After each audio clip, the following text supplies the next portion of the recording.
Good afternoon, everybody. This is Brandon Tilt, and thank you for joining me for another episode of Feather of Light podcast. In this podcast, I like to discuss various topics around mental health, sometimes philosophy, sometimes in the sort of area of spirituality or metaphysics. And today I'm focusing more on, I'd say, a practical topic around mental health. And I guess I would describe it as how temperature, or more so extreme temperature, impacts one's ability to release stored trauma within the body. So some examples would be cold plunges, saunas that reach certain temperatures, sweat lodges in more traditional indigenous ceremonies, or even just sitting in the sun for a very long time, maybe just sitting in the sun in general and heating up the body. So there's something here, and I'm just kind of making this connection. And from my own personal experiences as well, how the body and even the mind as well, like you're entering something of an altered state when you enter into these extreme temperatures. But the nervous system undoubtedly plays a vital role in how your mind is impacted within these altered states, or how it enters into these altered states. So I guess my first and most maybe effective example would be the way a sweat lodge is run. And just so those of you who are unaware, sweat lodges are a traditional ceremony that's offered within various indigenous groups, or indigenous tribes, some might say. And they're beautiful ceremonies, and I believe they're derived from the Lakota traditions in the parts of the North America indigenous people. But then there's also different traditions within Mexico that practiced what are called Temezcals, which basically just means like a purification room or clean room or something like that. And Temezcals, or sweat lodges, they involve a lot of singing, and they involve creating a very, very dark space. And you go to extreme temperatures throughout the different phases of the sweat lodge. And I would say some of the most profound work with or without psychedelics or plant medicines can be achieved within these spaces. And here's my understanding why. There's something about the way the nervous system, so first of all, your muscles, your fascia, the deeper tissues underneath of the muscles, the fascia, and all of your cells, your skin, all these things are being activated and in some capacity pushed to a certain threshold or a certain point of release. And what this often does to your mind is it can even create states of fear, states of overwhelm, states of agitation or anger. So it starts to surface all these challenging emotions. And what usually amplifies this is many sweat lodges, can't say all of them, but many encourage you to fast and even abstain from drinking water. So extreme dehydration can also really engage with the mind in a way that I would say mimics an altered state. So yeah, you go to a sweat lodge, you fast. Some of the Temezcals in Ecuador, you'll drink San Pedro, which is a psychedelic cactus referred to as wachuma. Yeah, these experiences really do test the body, and they test the mind.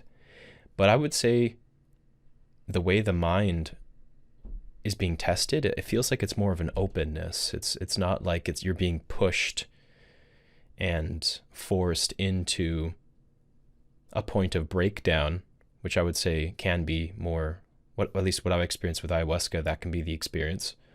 But with the heat, the extreme heat, whereas it can feel like it's testing you and pushing to your limit, and if you're sensitive to heat, for the most part, I would say don't push yourself.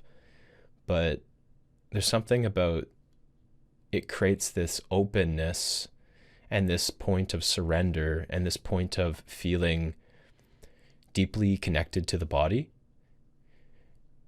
And maybe there's also something to do with how the organs respond to extreme temperatures. I mean, they're already in hot temperatures, right? Your organs are in hot temperatures, but maybe just how the rest of the body is being heated up, and the internal system has to, on some level, kind of like balance that out. I don't know.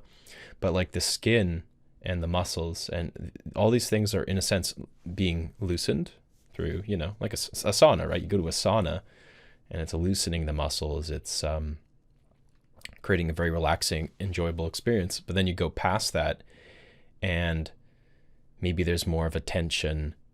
Maybe there's more of a fear response in the body, the fight or flight. Maybe there's less oxygen in the room, which in some of these spaces of like a sweat lodge, that can be the case. But I just want to really appreciate how amazing the experience of extreme heat can be as a teacher, or more so what it can allow you to access. So in these sweat lodges or Temezcals, you're encouraged to pray, right? You're encouraged to really actively connect to and have gratitude for everything in your life, everyone in your life. You pray to the elements, you pray to the grandfathers and the grandmothers, so the spirits of that land. And through this process, I would say you're really engaging with yourself in a very profound way. And I would even propose that you're able to talk to yourself or your parts, or engage with the shadow or the unconscious in a way that otherwise might feel challenging, or there might be resistance to having that conversation. And I would say there's a space for the surfacing of grief or other very challenging emotions, anger, resentment, disappointment, and allowing those emotions to surface in a way where you're not feeling overwhelmed by them, because maybe on some level your body's experiencing so much already that you're doing your best just to keep balanced with and trying to find the capacity to hold space for the overwhelm in the body. And I would say when the body's going through a lot of physical discomfort and pain, it almost feels like there's an ability to understand emotions differently, if that makes sense. It's kind of like you're able to really understand that these are felt sensations within the body, and so are emotions.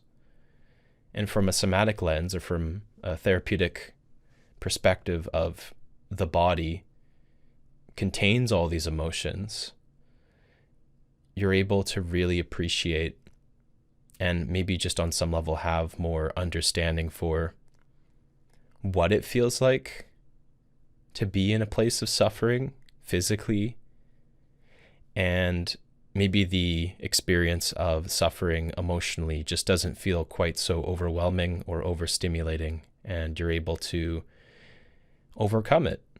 And maybe also the idea of not being alone in those spaces, the idea of feeling held in community through your suffering, through these overwhelming experiences, I would say is quite unifying. And in a way, I would say it liberates you from the intense weight of some of these experiences, which ultimately might be making you feel more alone than ever. I mean, I don't know about you guys, but guys and gals, I feel like grief has this effect where it kind of isolates us in a way, where we don't feel like we really necessarily can relate to others in the same way, or they can't relate to us. It's challenging to receive support at times because we don't know if other people really will receive us in our grief or just sympathize. But there's something there about just feeling disconnected from other people or our heart or something there, that I would say when we're able to be in a space of being witnessed in our grief or collectively experiencing grief, like a funeral kind of functions in this way. But I would say the Temezcal does this in a way that's not necessarily focusing and leaning into the particular grief or the sadness around the grief as much as I would say it's more of a going deep, all collectively suffering and embodying the pain within the body, and then moving through that and even into a celebration. So it's like a celebration of the pain and the sorrow and the sacrifice. And it's almost as if the body's mimicking that in the stages of the sweat lodges. It's kind of like there's a process you're going through where it's mimicking and maybe moving through very quickly these stages of grief or these stages of loss and acceptance and transformation. So to change the focus a bit and to get back on more of the general topic of temperature, extreme temperatures. So I got into sweat lodges because that's a really good example of this, but I would say that even just being in a sauna on your own could elicit a very similar, I just want to say kind of like connectedness to the body, maybe on some level altered state. And the combination of these things, I would say, puts you in a very opportune position to do inner work or start to really witness yourself in a kind of way. So, you're, let's just say, at an extreme temperature and you're in a sauna. Maybe most people are just kind of focusing on like, oh my God, it's so warm. I can't stay in here much longer. I don't know how much longer I can take this kind of thing. But I would say if you're able to bypass the mind in a certain way, or just find a way to soothe yourself or calm yourself, I'd find singing or toning or doing mantra to be very effective. But if you're able to bypass the initial overwhelm of, am I going to die? Do I have enough moisture or harmony within my body to overcome this feeling of extreme heat, that you will survive essentially? I would say you're able to communicate with yourself in very profound ways. So for instance, I've done parts work for a while, but some of my most incredible experiences were when I was in extreme heat. And I felt like something to do with how my body was entering this altered state prepared me in a way to speak with certain parts that otherwise just wouldn't talk. Just, they didn't feel like they could come into my consciousness, or there was too much resistance to do so. And, it's like they only come out in extreme situations, I suppose, or extreme emotions, or when they feel like they really need to. And I almost feel like when you enter a heightened cold state, like a cold plunge or a sauna where it's really, really warm for a long time, it's like your parts can they know that they need to be on the alert, and they are more receptive because they're recognizing that there is something that's actually risking you or putting the body at risk. And it's like they're just kind of watching you more carefully. And I would say you can utilize this to communicate with those parts that otherwise are kind of like feeling more numb, or they're feeling like less really like talkative, I suppose. So I did quite a few really effective unburdenings, which are basically this process where you start to talk with certain parts of you. Let's just call them the inner children, right? The ones that are really vulnerable and really scared and have a lot of shame, or they feel very intensely, sometimes hopelessness is a characteristic of them. But I would like to say first and foremost that this isn't something that you should do unless you're very familiar with parts work and you've practiced this for a long time, and you can create that safety within your body and within your mind. But I did this when I was in a sauna at my the ayahuasca retreat I volunteered at in Ecuador.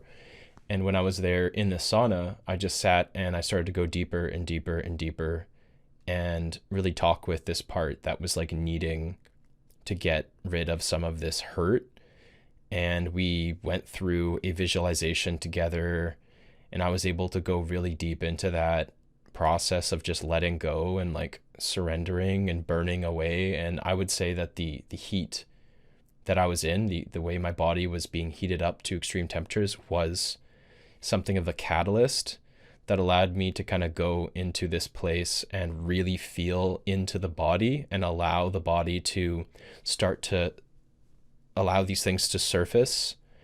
And I mean, you can also accent that with movement, right? Like you can do yoga while you're in a sauna, or shake the body, or massage your muscles and try to release tension in parts that are feeling tension.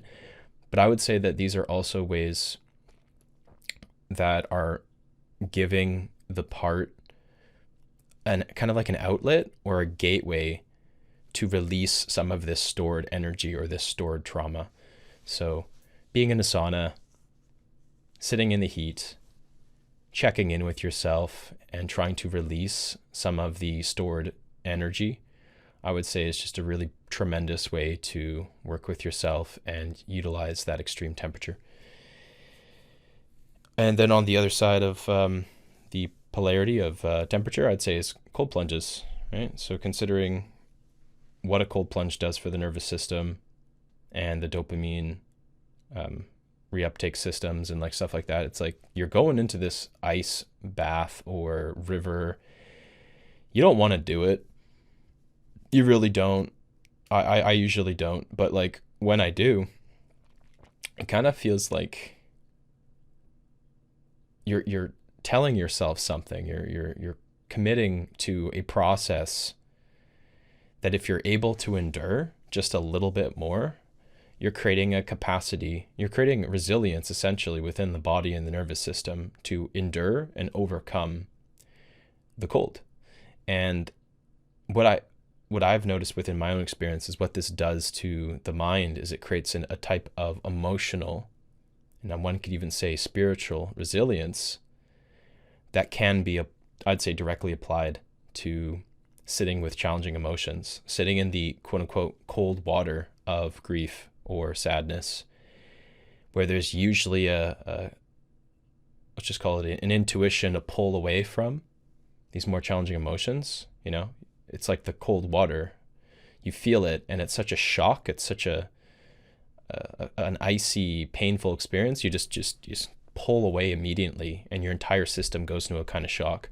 But the more that you prepare yourself with the sort of gradual exposure to these experiences, whether it's the temperature itself, or whether it's pain, or whether it's sort of dipping your toe into certain emotions that you otherwise would avoid, you're gradually building resilience. You're gradually building a capacity to sit with and hold space for these emotions or these physical sensations.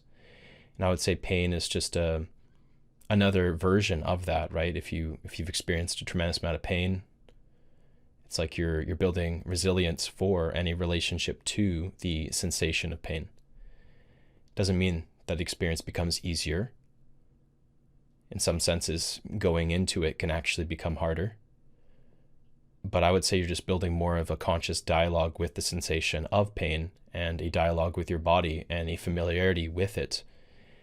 And so yeah, there's something there about when you're in the cold or the hot temperatures, you're essentially mimicking or creating a kind of conscious, intentionally chosen pain, and you're sitting with it, and there's a type of intentionality to it. You know, you're choosing that sensation. You're not pulling away from it, right? And you're telling yourself that this is okay, that you're capable of overcoming this, that you're able to adapt. And that's ultimately what happens, is when you expose yourself to hotter temperatures or colder temperatures, your nervous system begins to adapt. And the impact this has on, I would say, the mind or your capacity to hold space for emotions is that you also can start to adapt. And that's what happens when you go to therapy for long, extended periods of time. That's what happens when you train to become, say, a counselor or other mental health roles, is you start to gradually adapt. You expand what's called the window of tolerance, right? You're able to endure or even just have harmony and balance and peace within a larger spectrum of emotions or experiences in the body, in the nervous system, that would otherwise send you into those extreme states of fight or flight or disassociation. So, I guess that's what I'm getting at here, just in conclusion, is when you expose yourself to these extreme states, it works twofold. Firstly, it allows you to have a flexibility within how you navigate your mind and the parts of you that are maybe more challenging to sit with. There's like more of an ability to have a dialogue with, I would say, these protector parts or inner children. And then there's also simultaneously more of a capacity being built, or the window of tolerance is being expanded within the body in, let's just say, your ability to sit within pain or sit within the experience of extreme cold or extreme hot. And then this is, I would say, relatable to the experience of building emotional resilience, emotional capacity, right? Being capable of sitting with more challenging emotions that maybe activate different parts of the body.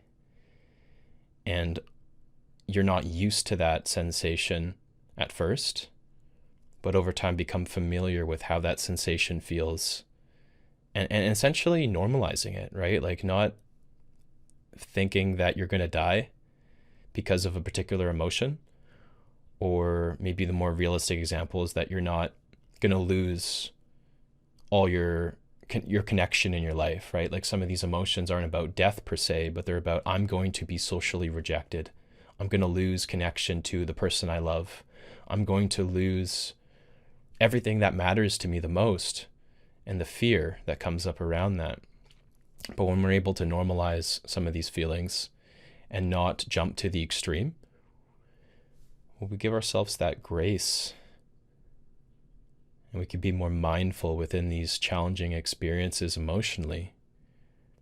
And maybe we can reach insights that serve us. Maybe we just feel more prepared to step back into that emotion, and maybe we know how to regulate our nervous system differently.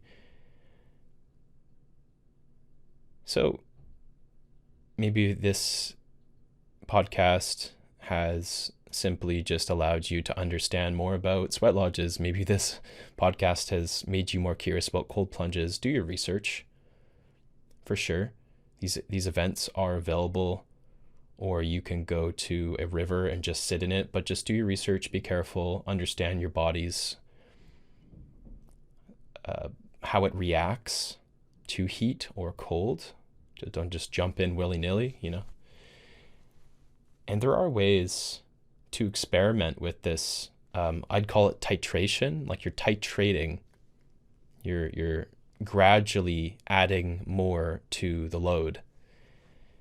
And I would say a good one is yin yoga. So if you like to do yoga, consider doing yin yoga.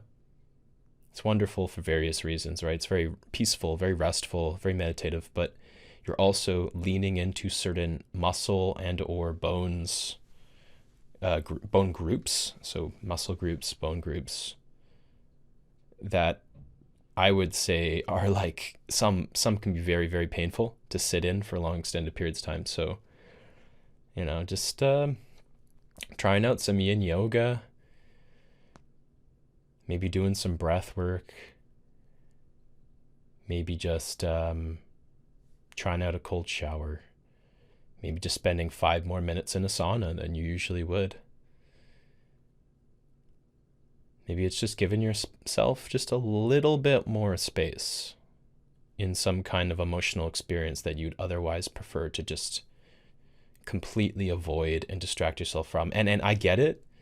Sometimes that's the move. Sometimes it's better to distract yourself and avoid the intense reactions within the body or the low lows. And, for survival reasons, I get it. That's in many cases the move, but maybe you've created a container where there's a readiness and preparedness where you feel like, yeah, I can sit with that grief for a minute, or I can sit in that experience of loss or tragedy or whatever it is, just for a little bit, and then ease your way deeper into the experience, creating that safety within your body if you need to, right? Taking the time to do breath work. What's the environment like? Are you creating a safe environment that's quiet, or are you in an environment that's noisy and messy and highly stressful for you? So, creating a safe space for you, a safe container where you can go a little bit deeper into your process. Maybe you can engage with the body in some sort of way. And that's pretty much it, I'd say. This has been an overview on how extreme temperatures, such as hot saunas or sweat lodges, or extreme cold temperatures, such as cold plunges, can really create a capacity to dialogue with the unconscious mind, can really give you a beautiful opportunity to release stored trauma that's stored within the body. And I just really recommend you explore this topic more.